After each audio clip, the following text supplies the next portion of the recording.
হে জগতবাসী, আজকে আপনাদের সামনে একটি আলোচনা নিয়ে আসলাম। সেই আলোচনাটি হলো যে কোরআনে আল্লাহ একটি কথা বলেছেন, যে যা করবা ঠিক তাই পাবা। আমি কাউকে বিন্দু পরিমাণ কমও দেই না, আমি কাউকে বিন্দু পরিমাণ বেশিও দেই না। আমার কাছে সবাই সমান, আমি কাউকে কম বেশ দেই না। এই কথাটা বলেছে। আবার কি বলেছেন? যে যে যা কিছু করবা ঠিক তাই পাবা, আমি কারো প্রতি অবিচার করি না। তাহলে দেখা গেছে আমি যা করেছিলাম আমি ঠিক তা পাইতেছি। কিরকম?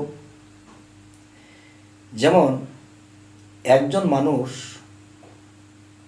একজনের ক্ষতি করলো, তিনি চিন্তা করতেছে তার এই ক্ষতিটা করলে আমার 5 লাখ টাকার কাম হব, তখন এই 5 লাখ টাকা দিয়ে আমি আনন্দ করে চলবো। কিন্তু আল্লাহ বলেছে তুমি যা করবা ঠিক তা পাবা। একদিন দেখা যায় এই ভক্তটি সে একজন পীরের কাছে যখন বায়াত হলো, সে যখন একটা ভক্ত হলো, তখন গুরুর কাছে গিয়ে বলতেছে যে বাবা, আমি তো অনেক সম্পদের মালিক, কিন্তু আমি ইমুক দিন 10 লক্ষ টাকা আমার ছিনতাই হয়ে গেছে। আবার আরেকদিন পীরের কাছে যায় বলতেছে আমার তো 5 লক্ষ টাকা হারায় গেছে। তখন পীর বলতেছে যে বাবা, আল্লাহ তো কাউকে ঠকায় না, কিন্তু মানুষ নিজেই ঠকে। তুমি কোনোদিন তুমি কোনোদিন কাউকে ঠকিয়েছ, কারো টাকা আত্মসাৎ করেছ? কারণ তুমি যা করেছো তা পেয়েছো। এর জন্য আমি কি করতে পারি বাবা? তখন আপনারাই বলুন, সে আর কি বলবে? যে হ্যাঁ, আমি তো 10 লাখ টাকা 5 লাখ টাকা ইমুকের কাছ থেকে আত্মসাৎ করেছি, আজকে সেই টাকাটা আমার থেকে চলে গেছে। তাহলে যার এই টাকাটা আমি নিয়ে এসেছিলাম, আজকে আমার থেকে নিয়ে গেছে, সেও কষ্ট পেয়েছিল, আজ আমিও কষ্ট পাচ্ছি। এ হলো দুনিয়াবি বিষয়। তো আরেকটি বিষয় হলো যে তুমি যা করবা ঠিক তা পাবা। কোরআন কথা বলছে। এখন আমি এই পৃথিবীতে জন্ম নিয়েছি, আমার হাত নেই। এই পৃথিবীতে আমি জন্ম নিয়েছি, আমার পা নেই। এই পৃথিবীতে আমি জন্ম নিয়েছি, আমার চোখ নেই। কিন্তু আল্লাহ বলেছে কি, তুমি যা করবা ঠিক তা পাবা। এবং আল্লাহ সবাইকে সমান বিচার করে। তো সমান যদি বিচার করে, সকল মানুষের হাত পা চোখ নাক কান আছে, এই লোকটার কোমর পর্যন্ত পা নেই, সে হেঁচড়ে হেঁচড়ে হাঁটে, এর প্রতি তো সমান বিচার হলো না। এরপরে দেখা যায় একজনের চোখ নেই, জন্ম থেকে সে অন্ধ। তখন দেখা যায় কি, যে প্রশ্ন আসে আল্লাহ তাকে অন্ধ করে বানালো। আহারে, আল্লাহ তাকে অন্ধ করে দিল কেন? আল্লাহ কি অবিচার? আল্লাহ অন্ধ করে দিবে কেন? তাই বলা হয় এই মানুষটি অপরাধ করেছিল, তার কারণে তার আজকে হাত নেই, চোখ নেই, পা নেই। সেটা কি? সেই বিগত জন্মে কারো হাত সে কেটে দিয়েছিল, এই জন্মে তার হাত নেই। বিগত জন্মে কারো চোখ অন্ধ করে দিয়েছিল সূত্রামি করে, এই জন্মে তার চোখ নেই। কোনো জন্মে কারো সম্পদ আত্মসাৎ করেছিল, বাড়ি গাড়ি আত্মসাৎ করেছিল, এই জন্মে তিনি বাড়ি গাড়ির মধ্যে জন্ম নিলেও জন্মের কিছুদিন পরে যখন সে সাবালক হয়েছে, যখন সম্পদ চিনতে জানতে বুঝতে শুরু করেছে, তখন সে দুনিয়াকে চিনতে শুরু করেছে, তখন তার এই সম্পদ তার থেকে কেউ কেড়ে নিয়েছে। তখন আল্লাহর কাছে বলে, আল্লাহ আমার এই সম্পদ সে কেড়ে নিল। তখন আল্লাহ কি বলবে? তুমি যা করেছিলে তুমি তাই পেয়েছো।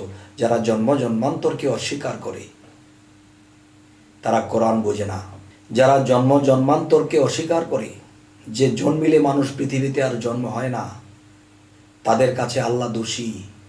তারা মূলত কোরআন বোঝে না।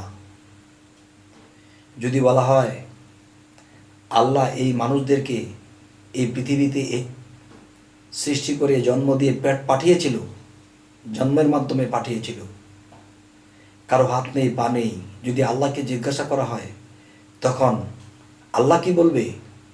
যে তার কর্মফল যেমন সূরা আর রহমানের মধ্যে পাওয়া যায়, ফাবিয়ালা ইউ রাব্বিকুমা তুকাজ্জিবান, তোমরা তোমাদের কোন কোন কর্মফলকে অস্বীকার করো। কিছু মাওলানা পীর আছে, তারা মাওলানা হয়েছে আবার পীরও হয়েছে, কিন্তু মানুষ মৃত্যুর পরে জন্ম হয় এ কথাটা বিশ্বাস করে না। তাহলে তারা শরীয়তের পীর, তারা হাকিকতের মারিফতের পীর নয়।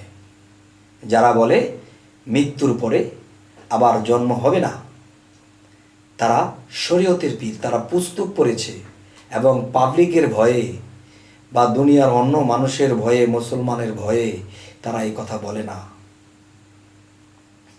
মূলত আল্লাহ কোনো দিন বিচারে অবিচার করেন না। সুবিচারই যদি করেন তাহলে হাত পা চোখ না কান নাই কেন? আবার কেউ বলবে এটা আল্লাহর পরীক্ষা। কেন? আমরা যখন স্কুল মাদ্রাসায় পরীক্ষা দিয়েছিলাম তখন কিন্তু পরীক্ষা সারা জনম নেয়নি,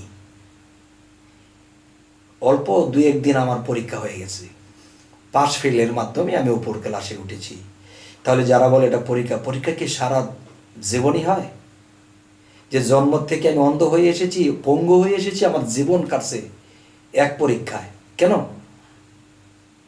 এটা যারা বোঝে না তারা বলে যে কোরআন 3 প্রকার। এই 3 প্রকার কোরআন যারা না বুঝবে, সে যত বড় মাওলানা হোক, যত বড় কিছু হোক, এই 3 প্রকার কোরআন যারা না বুঝবে তারা জন্ম জন্মান্তর, মানুষ মরিলে জীবিত হয়, জন্ম হয়, এই কথাটা তারা মানবে না এবং বলবে না। আর যারা এটা না মানবে তারা কোরআনকে অস্বীকার করে। কোরআন 3 ভাগে, কাগজে কোরআন লিপিবদ্ধ, এটা পড়ে, এটা ছিঁড়ে, এটা পানিতে খসে এবং একদল লোক এটাকে নকল করতেছে।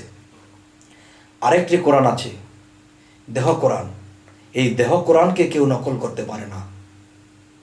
তাহলে এই দেহ কোরআনের মধ্যে যারা ঢুকেছে তারা রুহি ইনসানিয়াতের কোরআনকে পেয়েছে। আর যারা রুহি ইনসানিয়াতের কোরআনের মধ্যে পৌঁছাইছে তখন সেই রুহি ইনসানিয়াতের কোরআন কথা বলে। যে রুহি ইনসানিয়াতের কোরআন যখন কথা বলে তখন বলে দেয় জন্ম জন্মান্তরের কথা, তখন বলে দেয় তোমার সামনে কি হবে, তুমি কোন দিন মারা যাবে, তোমার মৃত্যুর আর কয়দিন বাকি আছে, তিনি সব বলে দেয়। আমি সামনে কিভাবে চলবো সেটাও বলে দেয়। এই কথা আল্লাহ কোরআনে বলেছে। তোমার রবে কি তোমার পথ প্রদর্শক রূপে যথেষ্ট নয়? তাহলে সে রব কই? আল্লাহকে বলতেছি আল্লাহ নিরাকার, দেখি না, দেখা যায় না। দেখি না যাকে আমি দেখি না সে আমাকে পথ প্রদর্শক কি করে হবে? রব যিনি, তিনি যদি আল্লাহ হয় তাহলে সে আল্লাহ আমাকে পথ প্রদর্শক কিভাবে করবে যদি আমি তাকে না দেখি? যারা কাগজ কোরআন পড়ে বলতেছে যে জন্মান্তর নেই, মানুষ মরিলে আর পৃথিবীতে জীবিত হয় না, তারা অন্ধ, তারা দ্বন্দ্বের রশি ধরে ধরে টানতেছে, যারা অন্ধ। আর যারা দেহ কোরআনের মধ্যে এসেছে, দেহ কোরআনটাকে যারা রিচার্জ করেছে, নিজেকে চিনতে পেরেছে, তখন তার সাথে সম্পর্ক হবে রুহে ইনসানিয়াতের কোরআন। আর সেই রুহে ইনসানিয়াতের কথা বলে রব রূপে আমাকে আপনাকে চালাবে। হে জগতবাসী, আমার কথাগুলো শুনে আপনারা রাগান্বিত হবেন না। আমি যখন সূর্যের সামনে দাঁড়িয়েছি তখন আমার ছায়াটা দেখা যায়। ছায়া আছে বলেই তো আমার দেহ আছে, আর দেহ আছে বলেই তো আমার রূপে ইনসানিয়াত আছে। তাহলে ছায়া রূপে কাগজ কোরআন, এই কোরআন কাগজে যেহেতু আছে তাহলে দেহ কোরআন আছে, আর দেহ কোরআন যেহেতু আছে তাহলে রুহি ইনসানিয়াতের কোরআন আছে। এই রুহি ইনসানিয়াতের সাথে যারা সম্পর্ক করেছে তারা ইহকাল পরকালের খবর পেয়েছে। একটা রুহু মানুষের দেহ থেকে মৃত্যুবরণ করলে এই রুহুটা বের হয়ে কোথায় যাইতেছে তারা দেখতে পায়। এই রুহুটা কোথায় জন্ম নিচ্ছে না কোথায় কি করতেছে তা তারা দেখতে পায়। তারা বলতে পারবে জন্ম জন্মান্তরের কথা, সে কি জন্ম নিচ্ছে নাকি আল্লাহর সাথে বিলীন হয়েছে, না দোজকবাসী হয়েছে নাকি বেহেস্তবাসী হয়েছে, তা তারা দেখতে পায়। আর যারা কাগজ কোরআনকেই শুধু রিচার্জ করলো তারা এ পর্যন্তই সীমাবদ্ধ, তাদের হাত আর বাড়ছে না। হে জগতবাসী, আমি আপনাদের কাছে এই কথাগুলো বলেছি, আপনারা কেউ রাগান্বিত হবেন না। আমার কথাটি ভক্তিপূর্ণ সালামের সাথে নেবেন, কেননা এই কথাগুলো কেটে দেবে এমন কোনো সাধু পুরুষ নেই, এই কথাগুলো কেটে দেবে এমন কোনো বৈষ্ণব নেই, এই পৃথিবীতে এমন কোনো আউলিয়া নেই যে এই কথাগুলো কেটে দেবে, বরঞ্চ মেনে নেবে। কারণ আমার এই কথাগুলো এই কাগজ কোরআন থেকে নয় শুধু, সেটা রুহে ইনসানিয়াতের কথা কিছু এখানে আছে। আর সেখান থেকে বলা হয়েছে, হে জগতবাসী, সকলকে আমি জানাইতেছি আমার এই কথাগুলো সুষ্ঠু জ্ঞানে বুঝে নেবেন, আমার উপর রাগ করবেন না। আজ এই কথাগুলো বলে রাখছি। সকলেই ভালো থাকবেন। আল্লাহ হাফিজ।